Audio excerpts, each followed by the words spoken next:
Nagercoil special நார்த்தங்காய் பச்சடி எப்படி செய்கிறதுன்னு பார்க்கலாங்க. எங்கள் வீட்டுக்கு பின்னாடி நார்த்தங்காய் செடி நிற்கி அதுலேருந்து 4 காய் பறித்தேன். 2 காய் ஊறுகாய் போட போகிறேன், 2 காய் நார்த்தங்காய் பச்சடி வைக்க போகிறாங்க. இப்போ ஃப்ரெஷ்ஷாக பறித்து நார்த்தங்காய் பச்சடி எப்படி செய்கிறதுன்னு பார்க்கலாம்.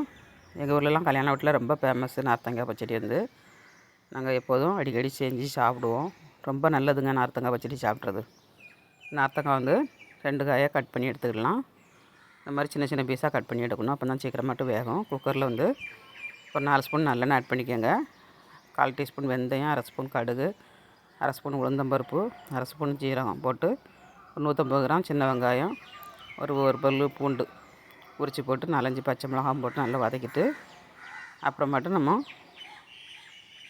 நார்த்தங்காய் போட்டு வதக்கிடணுங்க. நல்லா வதங்கினதுக்கப்புறம் 1 ஸ்பூன் வரமிளகாத்தூள், 2 ஸ்பூன் வரமல்லித்தூள், 1/2 ஸ்பூன் மஞ்சள் தூள், பெருங்காயத்தூள் 1 ஸ்பூன் போட்டு நல்லா ஃப்ரை பண்ணிக்கோங்க. பண்ணிவிட்டு நல்லா வதங்கினதுக்கப்புறம் புளியை கரைச்சி ஊற்றிடணுங்க. புளியை கரைச்சி ஊற்றி ஒரு 4 விசில் விட்டு வேக வச்சுக்கிடணும். உப்பு ஆட் பண்ணியாச்சு.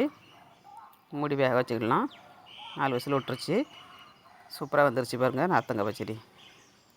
ரொம்ப நல்லாயிருக்கும். டேஸ்ட் லாஸ்ட்டில் கொஞ்சம் வெல்லம் போட்டு இறக்குனீங்கன்னா கசப்பே தெரியாது. டேஸ்ட் அட்டகாசமாக இருக்கும். ட்ரை பண்ணுங்கள். ட்ரை பண்ணிட்டு எப்படி வச்சுங்க கமெண்ட்ஸ் பண்ணுங்கள், லைக் பண்ணுங்கள், சப்போர்ட் பண்ணுங்கள். சூப்பரான நார்த்தங்காய் பச்சடி ரெடிங்க.